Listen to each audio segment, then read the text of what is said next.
Em fevereiro de 2014, uma jovem de 26 anos, estudante universitária e grávida de 3 meses, desapareceu misteriosamente após sair para cobrar o aluguel atrasado de seus inquilinos em uma cidade no leste do Canadá. O que começou como uma simples tarefa cotidiana rapidamente se transformou em uma investigação de homicídio, revelando um crime brutal motivado por uma disputa financeira trivial. A vítima, uma mulher indígena com passado de superação e grandes planos para o futuro, foi traída por aqueles que viviam em seu apartamento, levando uma tragédia que chocou sua família, comunidade e o país. Loretta Saunders nasceu em 25 de agosto de 1987, sob o céu vasto e sereno de Happy Valley Goose Bay, uma pequena cidade em Newfoundland e Labrador, no Canadá. Aos 26 anos, quando sua vida foi tragicamente interrompida, ela já havia trilhado um caminho marcado por adversidades, superação e uma determinação inabalável de transformar suas experiências em algo maior. Filha de Miriam e Clayton Saunders, Loretta era uma mulher indígena de origem Inuk Inuit. A infância de Loretta, no entanto, não foi um conto de fadas. Ela e Delila compartilharam memórias dolorosas de abusos físicos e sexuais, cicatrizes invisíveis que marcaram seus primeiros anos. A educação formal, que poderia ter sido um refúgio, também foi um desafio. A falta de recursos e oportunidades a deixou à margem de um sistema que nem sempre acolhia meninas como ela. Ainda assim, sua inteligência e curiosidade eram evidentes, mesmo quando, na adolescência, ela tomou uma decisão radical. Aos 15 anos, abandonou a escola no 9º ano e partiu sozinha para Montreal, uma metrópole a mais de 1.000 quilômetros de casa. Era uma fuga em busca de algo novo, mas o que encontrou foi um mundo hostil. Sem apoio, Loretta caiu nas garras da dependência de drogas e álcool, um período sombrio em que chegou a dormir nas ruas geladas da cidade, seu corpo e espírito testados ao limite. Porém, Loretta não era do tipo que se rendia. Ela buscou ajuda, ingressando em um programa de tratamento com metadona que a ajudou a recuperar o controle de sua vida. Determinada a reescrever sua história, retornou a Newfoundland, onde completou os estudos que havia abandonado. Aos 26 anos, Loretta era uma estudante brilhante de criminologia na Mary's University, em Halifax, Nova Escócia, há poucos meses de se formar. Sua tese, um trabalho meticuloso e apaixonado, investigava as mulheres indígenas desaparecidas e assassinadas no Canadá. Uma epidemia silenciosa que ela conhecia não apenas pelos livros, mas pelas histórias de sua própria família e comunidade. Para Loretta, esse projeto não era apenas acadêmico, era uma missão pessoal, uma forma de dar voz às vítimas e lutar por justiça, algo que ecoava suas próprias experiências de marginalização. Na vida pessoal, Loretta vivia um momento de plenitude. Há quase 3 anos, ela compartilhava sua vida com Yalçın Surkut, um estudante turco que conheceu na universidade. O relacionamento era sólido, repleto de amor e planos para o futuro. Uma viagem recente à Turquia, onde Yalçın apresentou Loretta à sua família, reforça a certeza de que ela era a escolhida. A descoberta de que estava grávida de 3 meses, em dezembro de 2013, trouxe uma nova camada de alegria ao casal. Financeiramente, Loretta era organizada e responsável, mas, como muitos estudantes, precisava de estratégias para se manter. Em janeiro de 2014, decidiu alugar seu apartamento em Halifax para gerar uma renda extra, enquanto se mudava para a casa de Yalçın. O plano era simples: aliviar as despesas e focar em seus estudos e na gravidez. Ela publicou um anúncio online, e logo um jovem casal, um homem de 25 anos e uma mulher de 28, respondeu. Loretta os aceitou como inquilinos. Aos 26 anos, com um bebê a caminho, uma carreira acadêmica florescendo e um amor ao seu lado, Loretta Saunders estava no auge de uma vida que ela havia lutado tanto para construir, mas ela simplesmente desapareceu. Na manhã de 13 de fevereiro de 2014, Loretta Saunders, uma jovem de 26 anos no auge de sua determinação, acordou com uma missão clara: resolver uma pendência que vinha se arrastando há semanas.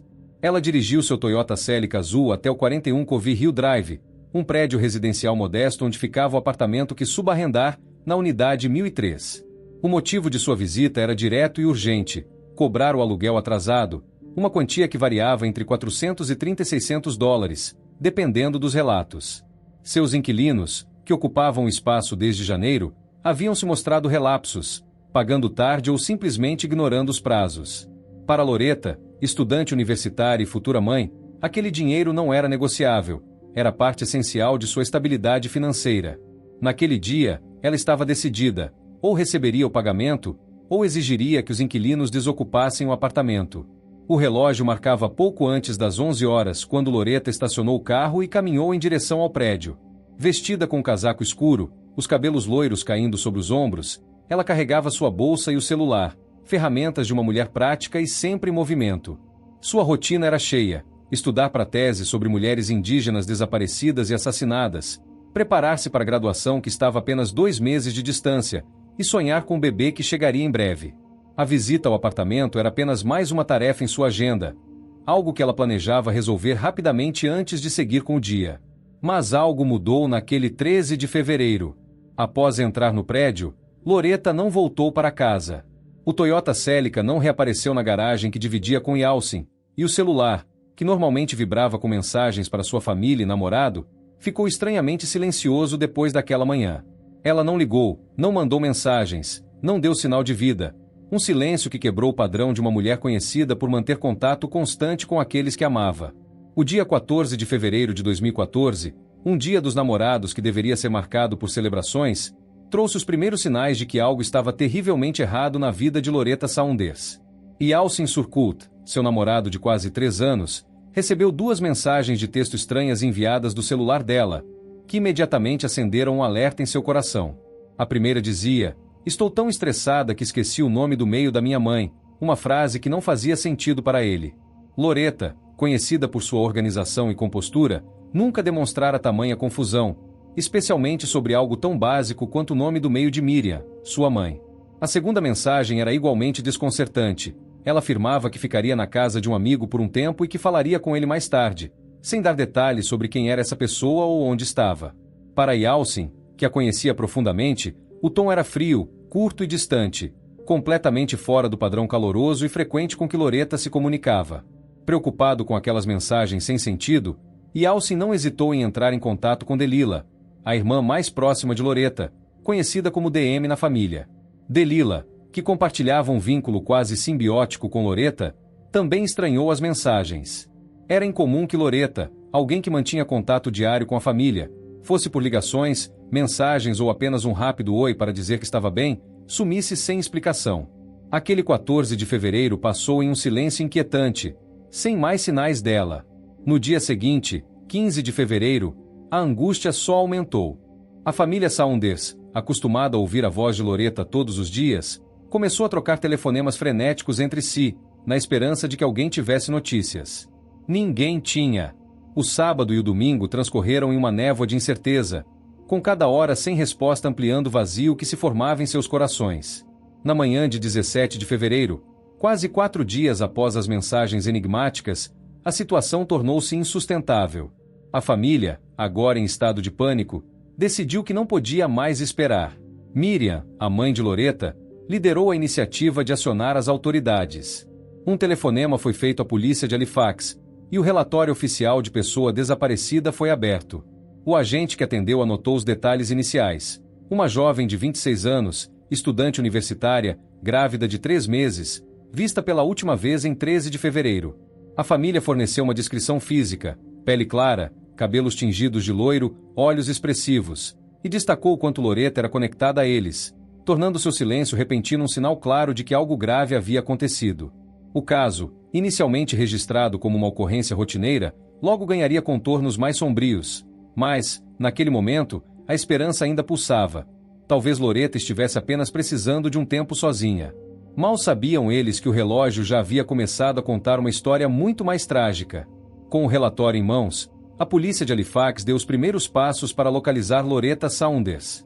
A investigação começou com uma visita a Yalcin Surkut, identificado como a última pessoa a vê-la com vida. Na manhã de 17 de fevereiro, 2 oficiais bateram à porta da casa que ele dividia com Loretta, um espaço que ainda carregava os ecos de seus planos felizes como casal. Yalcin, visivelmente abalado, recebeu os policiais com os olhos vermelhos de quem mal dormira nos últimos dias. Ele relatou que, em 13 de fevereiro, Loretta saiu por volta das 10 horas da manhã, dirigindo seu Toyota Celica azul, com um objetivo claro: ir ao apartamento que ela comprou, na 41 Covey Hill Drive, para cobrar o aluguel atrasado dos inquilinos. Ele descreveu o dia dela como cheio de tarefas: estudar, resolver pendências, mas destacou que ela parecia calma e focada ao sair, carregando apenas sua bolsa e o celular. Os policiais pediram permissão para revistar a casa, e Yalcin concordou sem hesitar. Eles vasculharam cada canto, o quarto do casal, com a cama ainda arrumada do lado dela, a cozinha, onde uma xícara de chá inacabada repousava na pia, a sala, onde livros de criminologia empilhavam-se ao lado de anotações para sua tese. Nada estava fora do lugar. Não havia sinais de luta, nenhuma carta de despedida, nenhum indício de que Loretta tivesse planejado desaparecer. Os pertences dela, roupas, documentos, laptop, permaneciam intocados, como se ela pretendesse voltar a qualquer momento. Durante a entrevista, Yalcin mostrou as mensagens estranhas recebidas no dia 14, sua voz tremendo ao lê-las em voz alta. Ele insistiu que não eram dela, que o tom não combinava com a mulher articulada e carinhosa que ele amava. Sua cooperação foi total. Entregou o celular, respondeu a todas as perguntas e até sugeriu que checassem o apartamento subarrendado. Os policiais saíram convencidos de que ele não tinha envolvimento, mas com uma certeza crescente de que o rastro de Loretta começava, e talvez terminasse, naquele endereço. Ainda no dia 17, uma viatura foi enviada ao 41 Covey Hill Drive, um prédio residencial modesto em Halifax. Os oficiais chegaram ao apartamento 1003, onde Loretta havia instalado seus inquilinos em janeiro. Ao baterem na porta, silêncio. Ninguém respondeu. O corredor estava quieto, e o ar carregava um leve cheiro de limpeza, como se o lugar tivesse sido recentemente arrumado. Curiosos, os policiais interpelaram alguns vizinhos no mesmo andar. Uma senhora idosa, segurando uma sacola de compras, disse que não via movimento ali há dias. Um jovem casal do apartamento ao lado foi mais específico. Os inquilinos, um homem e uma mulher, teriam saído para uma viagem de fim de semana pelo Dia dos Namorados, comemorado em 14 de fevereiro, e ainda não haviam voltado. O apartamento, segundo eles, parecia deserto desde então. Os policiais anotaram a informação e tentaram espiar pela janela, mas as cortinas fechadas bloqueavam qualquer vislumbre do interior. Sem mandado, não puderam entrar, mas o cenário, vazio, mas impecavelmente arrumado, plantou a primeira semente de inquietação. Onde estavam os inquilinos? E, mais importante, onde estava Loretta? A investigação ganhou corpo com as primeiras evidências concretas. Os policiais solicitaram ao administrador do prédio as gravações das câmeras de segurança, que cobriam apenas a entrada principal do 41 Covey Hill Drive. Após horas revisando as fitas, encontraram um registro crucial. Às 10h57 da manhã de 13 de fevereiro, uma figura familiar apareceu no vídeo granulado. Era Loretta, vestindo um casaco escuro, os cabelos loiros caindo sobre os ombros, caminhando com passos decididos em direção ao elevador. Ela carregava sua bolsa e parecia concentrada, talvez já pensando na conversa que teria com os inquilinos. A câmera capturou entrando no elevador, mas ali o rastro se perdia. Não havia câmeras nos andares superiores nem nas escadas ou saídas de emergência.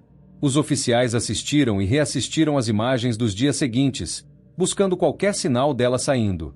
Nada. Loretta entrou às 10h57, mas nunca foi vista deixando o prédio.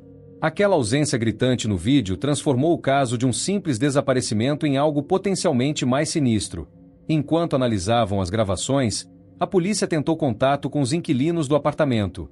Blake Legay e Victoria Eneberry, os nomes fornecidos por Yalcin como os ocupantes do imóvel, foram localizados por telefone. A ligação, feita na tarde de 17 de fevereiro, foi atendida por Victoria, cuja voz soava calma, quase indiferente. Ela afirmou que ela e Blake estavam a cerca de 200 milhas de Halifax, aproveitando um feriado prolongado pelo Dia dos Namorados. Quando questionada sobre Loretta, disse que não haviam há dias e que ela não havia aparecido no apartamento recentemente, uma declaração que contradizia o que as câmeras mostravam. Blake, ao fundo, murmurou algo inaudível, mas não tomou o telefone. Os policiais encerraram a chamada com pedido para que entrassem em contato caso lembrassem de algo, mas a resposta evasiva do casal deixou um gosto amargo. Por que mentiriam sobre a presença de Loretta? E onde estavam exatamente? As evidências iniciais, embora escassas, pintavam um quadro preocupante.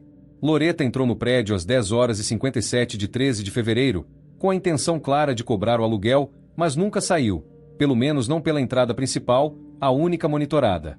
Os inquilinos, por sua vez, estavam fora da cidade, mas sua versão não batia com o que a câmera revelava. A polícia anotou tudo: a hora exata da entrada de Loretta, a falta de registros de sua saída, a distância alegada por Blake e Victoria. Era pouco, mas o suficiente para justificar uma investigação mais profunda. Naquele momento, ninguém sabia o que havia acontecido dentro do apartamento 1003.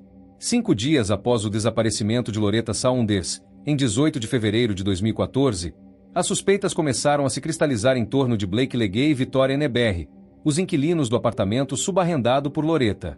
Um dos primeiros fios que a polícia puxou foi o uso do cartão bancário de Loretta, que revelou atividades alarmantes no próprio dia em que ela sumiu. Em 13 de fevereiro, às 17 horas, pouco mais de 6 horas após Loretta ser vista entrando no prédio às 10 horas e 57, seu cartão foi usado em uma loja não especificada em Halifax. As câmeras de segurança do local capturaram uma imagem reveladora. O Toyota Celica azul de Loretta estacionado do lado de fora, suas linhas familiares destacando-se no vídeo granulado. Mas quem saiu do carro e fez a compra não era Loretta. A figura era uma mulher, cuja aparência não correspondia à descrição de Loretta, pele clara, cabelos loiros, levantando as primeiras dúvidas sobre quem estava com seu veículo e seus pertences. Minutos depois, ainda no dia 13 de fevereiro, o cartão foi usado novamente, desta vez em Hortons, uma popular rede de cafés, localizada a cerca de 10 milhas do apartamento na 41 Covey Hill Drive. As câmeras do drive-thru registraram o Celica mais uma vez, mas agora com 2 ocupantes visíveis. Um homem loiro estava ao volante, os cabelos claros visíveis mesmo na qualidade limitada do vídeo, enquanto uma mulher ocupava o assento do passageiro. O atendente, ao se afastar da janela, permitiu uma visão clara o suficiente para os investigadores confirmarem: nenhum dos dois era Loretta Saunders. A presença de um homem e uma mulher desconhecidos usando o cartão dela tão poucas horas após sua última aparição conhecida acendeu um alerta vermelho. Quem eram essas pessoas?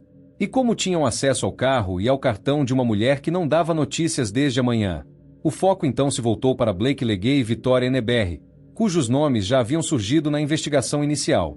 A polícia investigou seus históricos criminais, e o que encontraram só aumentou as suspeitas.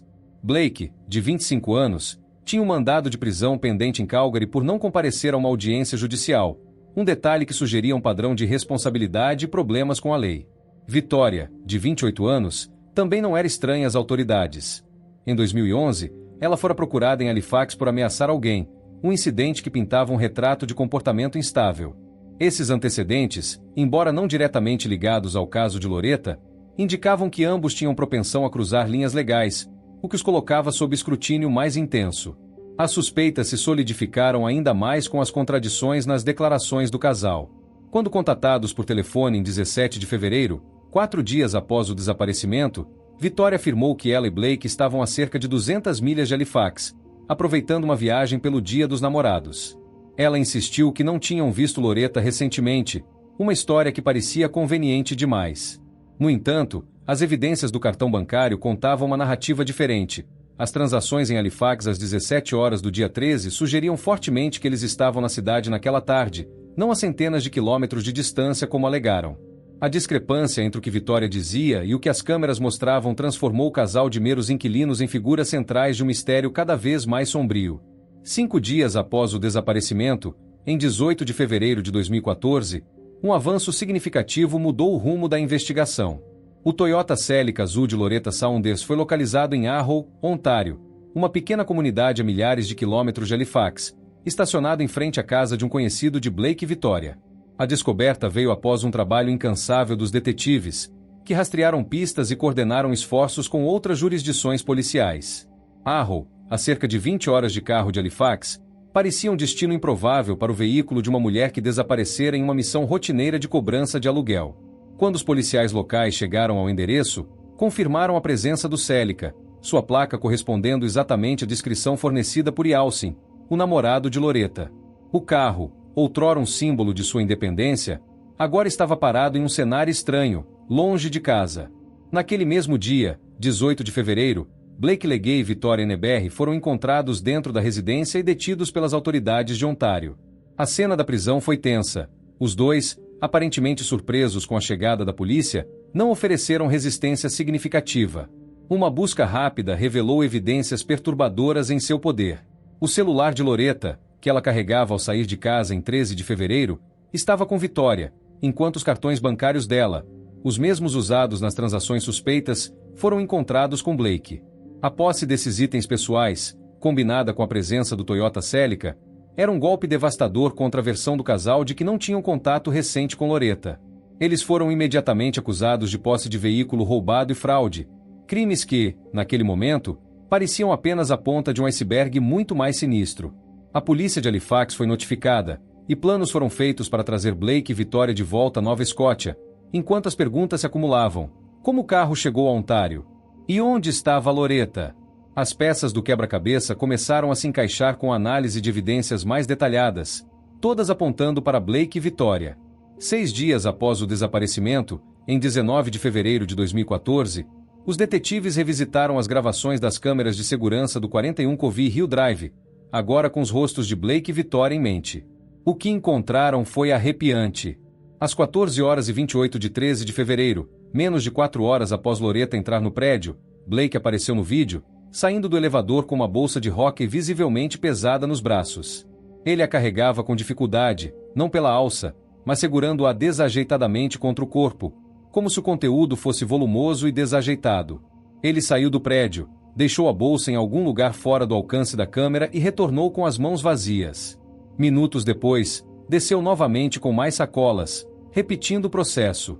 Finalmente, às 15 horas e 27, Blake reapareceu, desta vez acompanhado de Vitória, ambos carregando pertences pessoais, malas, sacolas, itens que sugeriam uma partida apressada. A sequência, capturada em pouco mais de 1 hora, pintava um quadro de atividade frenética que contrastava com a calma aparente do apartamento vazio encontrado dias depois. Outra evidência crucial veio de uma fonte inesperada: o celular de Blake, apreendido durante a prisão em 18 de fevereiro. Nele, os investigadores encontraram um vídeo gravado dias antes do desaparecimento, em um momento de embriaguez do casal. Na gravação, Vitória, com a voz arrastada pelo álcool, discutia com Blake, acusando de querer matar Loretta. "Você disse que quer matá-la antes", ela exclamava, enquanto Blake respondia de forma evasiva: "Quando eu disse isso, não minta sobre quem eu quero matar." O tom era casual, quase brincalhão, mas para os detetives, as palavras ecoavam como uma confissão velada, sugerindo que a ideia de fazer mal a Loretta já pairava entre eles antes de 13 de fevereiro. A premeditação implícita no vídeo transformou as suspeitas em algo mais concreto, dando à polícia uma janela para a mentalidade do casal. Por fim, os pertences de Loretta encontrados com Blake e Vitória selaram sua conexão direta ao caso. O telefone, que Loretta usava para se comunicar diariamente com a família, estava nas mãos de Vitória, intacto, mas silencioso desde as mensagens estranhas de 14 de fevereiro. Os cartões bancários, usados em Halifax na tarde do dia 13, estavam com Blake, guardados como troféus de uma transação ilícita. Essas evidências formaram um cerco em torno do casal. A bolsa de hóquei pesada, o vídeo incriminador e os itens pessoais de Loretta apontavam para uma verdade que a polícia ainda precisava confirmar, mas que já parecia inevitável. Blake e Vitória sabiam mais sobre o destino de Loretta do que estavam dispostos a admitir. 7 dias após o desaparecimento de Loretta Saunders, em 20 de fevereiro de 2014, a investigação alcançava um ponto de virada decisivo. Blake Legay e Vitória Eneberry, detidos desde 18 de fevereiro em Arrow, Ontário, foram trazidos de volta a Halifax para interrogatórios mais intensos. Os detetives, armados com evidências acumuladas, o vídeo incriminador, as transações com o cartão de Loretta e as imagens das câmeras do prédio, decidiram pressionar Vitória, que parecia o elo mais frágil do casal. Em uma sala de interrogatório fria e iluminada por luzes fluorescentes, ela foi confrontada com o vídeo encontrado no celular de Blake. Após um longo silêncio, com os olhos dos investigadores fixos nela, Vitória cedeu. Com a voz trêmula, ela admitiu o impensável: Blake havia matado Loretta por asfixia no apartamento na 41 Covey Hill Drive. Segundo seu relato, o crime ocorreu em 13 de fevereiro, quando Loretta foi cobrar o aluguel atrasado. O motivo, absurdamente trivial, era evitar pagar os cerca de $600 que o casal devia, uma quantia que Loretta exigirá com firmeza, ameaçando despejá-los caso não fosse cumprida. Vitória confessou que, após o assassinato, ela ajudou Blake a ocultar o corpo, um ato que selou sua cumplicidade. A pressão da polícia, combinada com a exibição do vídeo, que sugeria premeditação, quebrou sua resistência. Ela não apenas confirmou as suspeitas, mas também forneceu a peça final do quebra-cabeça: a localização exata do corpo de Loretta. Com essa revelação, os detetives obtiveram a justificativa para intensificar a busca, enquanto Blake, interrogado separadamente, permanecia em silêncio, deixando Vitória carregar o peso da confissão inicial. A prisão formal de ambos foi consolidada naquele momento. Já detidos desde 18 de fevereiro por posse de veículo roubado e fraude, Blake e Vitória agora enfrentavam a perspectiva de acusações muito mais graves. 13 dias após o desaparecimento de Loretta, em 26 de fevereiro de 2014, a busca finalmente chegou ao seu trágico desfecho. Guiados pela confissão de Vitória Eneberri, os investigadores viajaram cerca de 300 a 600 quilômetros de Halifax até uma rodovia isolada em Salisbury, New Brunswick, uma área rural marcada por vastos campos cobertos de neve. Vitória, sob escolta policial, indicou o local exato onde ela e Blake haviam abandonado o corpo. Era uma tarde gelada, com o vento cortante soprando flocos de neve remanescentes, quando os oficiais chegaram ao ponto descrito, à beira da estrada, onde a vegetação rasteira se misturava ao branco acumulado do inverno canadense. Após uma busca meticulosa, às 16h30 daquele dia, eles encontraram o que temiam, uma bolsa de hóquei preta, parcialmente enterrada sob 60 centímetros de neve, contendo o corpo de Loretta Saunders. A descoberta foi um golpe devastador para os investigadores, que, até então, mantinham uma tênue esperança de encontrá-la viva. A bolsa, idêntica àquela vista nas câmeras do prédio em 13 de fevereiro, estava rígida pelo frio, seu conteúdo preservado pela camada de neve que a ocultara por quase 2 semanas. A polícia de Halifax, auxiliada por equipes locais de New Brunswick, trabalhou para desenterrar o achado, removendo a neve com cuidado para preservar a integridade da cena. A confirmação visual veio rapidamente.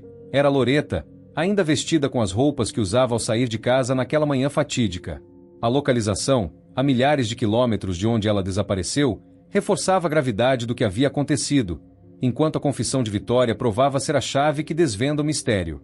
Nos dias seguintes à descoberta, em 27 e 28 de fevereiro de 2014, a autópsia foi realizada para esclarecer as circunstâncias da morte de Loretta. O exame, conduzido por patologistas forenses em New Brunswick, revelou uma causa inequívoca: estrangulamento. Marcas ao redor do pescoço indicavam que uma força significativa fora aplicada, interrompendo o fluxo de ar até que ela sucumbisse. Mas o que mais chamou a atenção foram as evidências de luta. Pequenos rasgos e marcas de unhas nas sacolas plásticas encontradas com o corpo sugeriam que Loretta resistira com todas as suas forças, tentando rasgar o material que a sufocava. Seus dedos apresentavam arranhões leves, sinais de uma batalha desesperada por sobrevivência, enquanto hematomas na cabeça indicavam impactos adicionais. O relatório confirmava que ela não se entregará facilmente, lutando até o último suspiro. O abandono do corpo também foi reconstruído com base nas condições do local. Blake e Vitória, durante sua fuga em 13 de fevereiro, escolheram a rodovia em Salisbury como ponto de descarte, aproveitando a nevasca daquele dia para ocultá-lo. A área receberá 30 centímetros de neve na ocasião, e mais 30 se acumularam nos dias seguintes, cobrindo a bolsa de hóquei e tornando-a invisível aos motoristas que passavam. A estratégia quase funcionou. Sem a confissão de Vitória, o corpo poderia ter permanecido escondido até o degelo da primavera. A neve, ironicamente, preservou evidências cruciais, mantendo o corpo em um estado que permitiu à autópsia revelar a brutalidade do ataque e a coragem de Loretta em seus momentos finais. Segundo a polícia, isso teria acontecido. Em 13 de fevereiro de 2014, Loretta Saunders dirigiu seu Toyota Celica azul até o prédio na 41 Covey Hill Drive, onde ficava o apartamento subarrendado, Unidade 1003. O motivo de sua visita era claro e inegociável: cobrar o aluguel atrasado, uma quantia que variava entre $430 e $600, dependendo dos relatos. Desde que Blake Legay e Vitória Eneberri se mudaram em janeiro, os pagamentos eram esporádicos ou inexistentes, uma situação que testava a paciência de Loretta. Organizada e responsável, ela dependia daquele dinheiro para manter suas finanças em ordem enquanto se preparava para a graduação e a chegada de seu bebê. Naquela manhã, ela tomou uma decisão firme: ou receberia o pagamento, ou exigiria que o casal desocupasse o apartamento imediatamente. Às 10h57, as câmeras de segurança do prédio capturaram Loretta entrando com passos decididos, o casaco escuro balançando ao vento, os cabelos loiros caindo sobre os ombros. Ela subiu até o apartamento 1003, onde Blake e Vitória aguardavam. Ao chegar, sentou-se no sofá da sala, provavelmente com a bolsa ao lado e o celular à mão, esperando que o casal cumprisse sua obrigação. Mas Blake e Vitória não tinham o dinheiro. A tensão no ar era palpável. Loretta, com sua postura firme, insistiu no pagamento, enquanto o casal, acuado, não tinha como atender a demanda. O que começou como uma discussão financeira rapidamente escalou para algo muito mais sombrio. Sem aviso, Blake se aproximou por trás de Loretta enquanto ela estava sentada. Com as mãos, ele envolveu seu pescoço e começou a estrangulá-la, aplicando uma força brutal que cortou o ar de seus pulmões. Loretta, porém, não era uma vítima passiva. Ela lutou com ferocidade, debatendo-se contra Blake até que ambos caíram no chão, a sala ecoando o som de uma luta desesperada. Determinada a sobreviver, ela resistiu quando Blake tentou sufocá-la com sacolas plásticas, não uma, mas 4 vezes. Com as mãos, ela rasgou cada uma delas, os rasgos testemunhando sua vontade de viver. Enfurecido, Blake mudou de tática. Agarrou sua cabeça e a bateu contra o chão 2 vezes, com força suficiente para silenciá-la. Quando Loretta finalmente parou de se mover, ele pegou um rolo de filme plástico da cozinha, envolveu sua cabeça várias vezes para garantir o silêncio permanente, com a ajuda de Victoria, colocou o corpo dentro de uma bolsa de hóquei preta. Victoria, que assistira a tudo sem intervir, auxiliou Blake nesse ato final, selando sua cumplicidade. Com o corpo de Loretta agora dentro da bolsa de hóquei, Blake e Victoria agiram rápido. Eles desceram o elevador com a bolsa pesada, arrastando-a até o Toyota Celica estacionado do lado de fora. Colocaram-na no porta-malas, o peso fazendo o carro balançar ligeiramente, e empacotaram algumas pertences pessoais, malas e sacolas que sugeriam uma fuga iminente. Ainda em 13 de fevereiro, eles pegaram a estrada, dirigindo cerca de 300 a 600 quilômetros de Halifax até Salisbury, New Brunswick. Lá, em uma rodovia isolada, pararam na beira da estrada. Aproveitando a nevasca que caía naquele dia, jogaram a bolsa com o corpo entre a vegetação rasteira, deixando a neve cobri-la como um manto temporário de ocultação. O plano era simples: abandonar Loretta e seguir em frente, como se nada tivesse acontecido. Para garantir que ninguém suspeitasse imediatamente, Victoria tomou o celular de Loretta e começou um jogo de dissimulação. No dia seguinte, 14 de fevereiro, ela enviou mensagens falsas para Yalcin, o namorado de Loretta, fingindo ser ela. "Estou tão estressada que esqueci o nome do meio da minha mãe", dizia uma, enquanto outra mencionava ficar com um amigo sem dar detalhes. As mensagens, frias e curtas, contrastavam com o tom caloroso de Loretta, mas serviram para despistar por um tempo. Enquanto isso, Blake e Victoria usaram o cartão bancário dela para compras casuais. Às 17 horas do dia 13, em uma loja em Halifax, e minutos depois, em um Tim Hortons a 10 milhas do apartamento. Cada transação era um passo a mais em sua tentativa de apagar os rastros, vivendo às custas da mulher que haviam silenciado horas antes. Após a confissão de Victoria Eneberry em fevereiro de 2014 e a descoberta do corpo de Loretta Saunders, Blake Legay e Victoria enfrentaram o peso de suas ações sob custódia policial. Inicialmente, ambos adotaram uma postura de negação. Ainda em 2014, quando as acusações formais de homicídio foram apresentadas, eles entraram com a alegação de não culpados no tribunal de Halifax, desafiando as evidências que os investigadores haviam meticulosamente reunido. No entanto, tudo mudou em abril de 2015, pouco antes do início oficial do julgamento. Em uma reviravolta inesperada, Blake e Victoria alteraram suas estratégias legais, evitando o confronto público que se aproximava.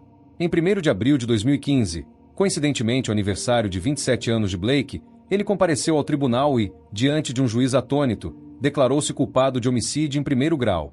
Seu advogado explicou a decisão. Blake queria poupar a família Saunders do sofrimento de um julgamento prolongado, evitando que Miriam, Clayton e Delilah tivessem que enfrentar 4 semanas de testemunhos gráficos e evidências brutais. A confissão foi acompanhada de uma declaração de fatos acordada, na qual ele admitiu ter estrangulado Loretta, usado sacolas plásticas e filme plástico para matá-la, e colocado seu corpo na bolsa de hóquei. A sala do tribunal ficou em silêncio, o peso de suas palavras caindo sobre os presentes como um martelo. Dias depois, em 4 de abril de 2015, Victoria seguiu o exemplo, mas com uma leve diferença. Inspirada pela mudança de Blake, ou talvez temendo as consequências de um julgamento em que ele poderia culpá-la, ela também alterou sua declaração, confessando-se culpada de homicídio em 2º grau. O desfecho legal veio rapidamente após as confissões. Em 29 de abril de 2015, o juiz James Shipman, da Suprema Corte de Nova Escócia, pronunciou as sentenças em uma audiência carregada de emoção no Tribunal de Halifax. Para Blake Legay, a pena foi automática e severa: prisão perpétua por homicídio em 1º grau, com possibilidade de liberdade condicional apenas após 25 anos. Isso significava que ele permaneceria atrás das grades até pelo menos 2040, quando teria 52 anos, sem garantia de soltura mesmo após esse período. O juiz descreveu o crime como desprezível, horrível e covarde, destacando a premeditação e a brutalidade do ataque contra uma mulher grávida que apenas buscava o que lhe era devido. Blake ouviu a sentença em silêncio, os olhos fixos no chão, enquanto a família saundesa observava com uma mistura de alívio e indignação. Victoria Eneberry recebeu uma sentença diferente, refletindo sua confissão de homicídio em segundo grau. Em 29 de abril de 2015, o mesmo juiz a condenou à prisão perpétua, mas com uma janela de condicional mais curta.